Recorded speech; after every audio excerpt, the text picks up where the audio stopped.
Hi, thank you for watching a new video blog. Today from Berlin. One misunderstanding in the so-called movie about me. You may have seen it. One misunderstanding in the movie about me, The Man with 1,000 Kids, is that I was still actively donating after 2019. Of course, this ain't true. I already quit donating to new recipients in 2019. I have several reasons for that. I made a video blog about it right here.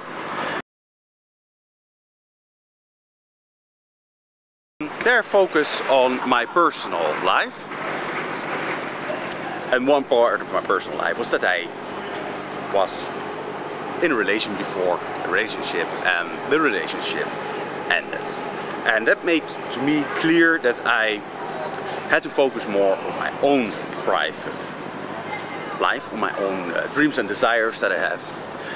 And I go into deeper details in that video. But another thing that I remembered, and that's now because I'm here in Berlin, and just after the breakup that I had five years ago, I was also in Berlin and had time to rethink everything. Hi, leuk dat jullie kijken naar een nieuwe videoblog. Ik ben vandaag in Berlijn, in Duitsland.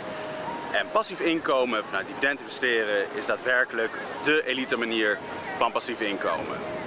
Hi, leuk dat jullie kijken naar een nieuwe videoblog over passief inkomen uit dividend. Vandaag ben ik in Berlijn, Potsdamerplatz. En ik weet zeker dat dividend investeren heel veel mensen een stukje gelukkiger zal maken. Hele mooie buitenkans om gelukkiger te worden. Het dividend dat gaat jou vervolgens weer meer rendement opleveren als je het herinvesteert in nog meer aandelen. Hi, leuk dat je allemaal kijken naar een nieuwe videoblog. Ik ben nog steeds in Berlijn, in Duitsland. En passief inkomen uit dividend investeren heeft een hele krachtige waarde in zich, en dat is het compounding interest effect. But one of the things that also pushed me into quitting donating any longer was that I was so fed up with traveling the whole time. Because I basically was constantly on the move. I had very little time for myself, and I spent most of my time in airplanes, in trains, in buses and hotels. And I got really tired of that. Because if you are like me, 17 years a donor, then you have seen all the travels, you've experienced it all. You know how it is to be in nice hotels, in nice cities, nice places, like here in Berlin. You know how it is to travel. You know all that stuff. And then you start to long and to yearn for your own life, your own moments, your own free moments that you have for yourself. Also your own place that you can just spend a few days without being called to, come and help for an insemination. I was really tired of that. Constantly never knowing what the next day will be, because you cannot really plan an ovulation. The women would just say to me, okay, it's probably this week, but the exact day was always unknown. And I had to be very spontaneous for that reason. And I was really, really, really tired of that. Not about helping, not about the people, but more my personal life, my own desires that I had, that I also wanted to be at home in the evening, my own place. And as a donor, you always have to be standby. And if you're like me and you help a lot, yeah, you have to be on standby for many days of the month.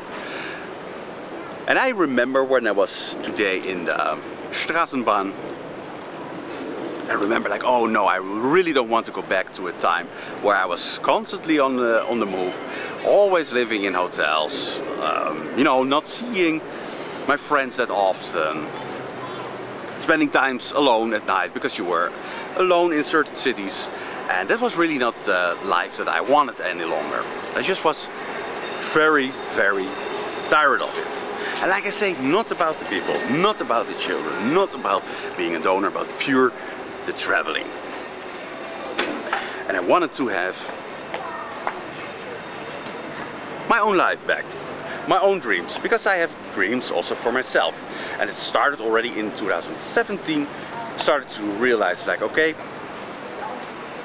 I need to have also my own future, my own life. And I'm glad that I decided these days in 2019, it was about summer 2019, that I say I stop helping new recipients. It was enough. I want to have more control over my own life. And I was being controlled sort of by the life of recipients, which was fine, which I agreed on, totally fine, everything. But from that day I said, no, this is the day that I am going to focus on myself again. Yeah, I'm glad that I did this, because like I say, when I was today in the Straßenbahn, in the train, so to speak, I felt good. I said, no, I really don't like to be a full-time traveler any longer and on the go every time, in hotels. No, I'm happy when I travel, like now I'm here. That is fine, but I know that I can have like weeks for myself, my own plans, my own desires, my own dreams. Yeah, that's totally good.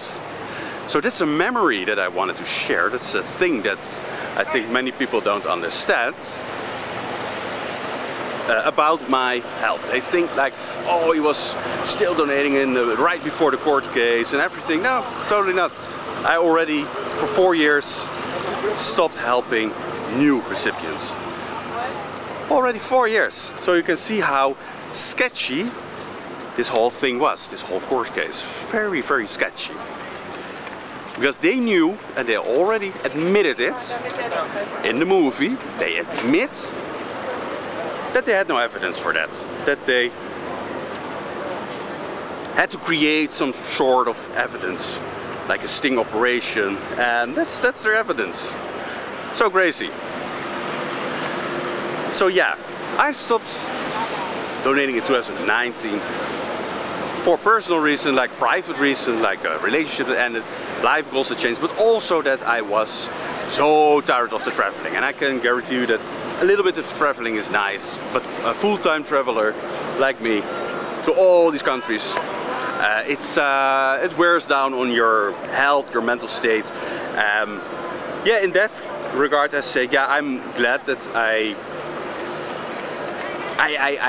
didn't help new recipients anymore.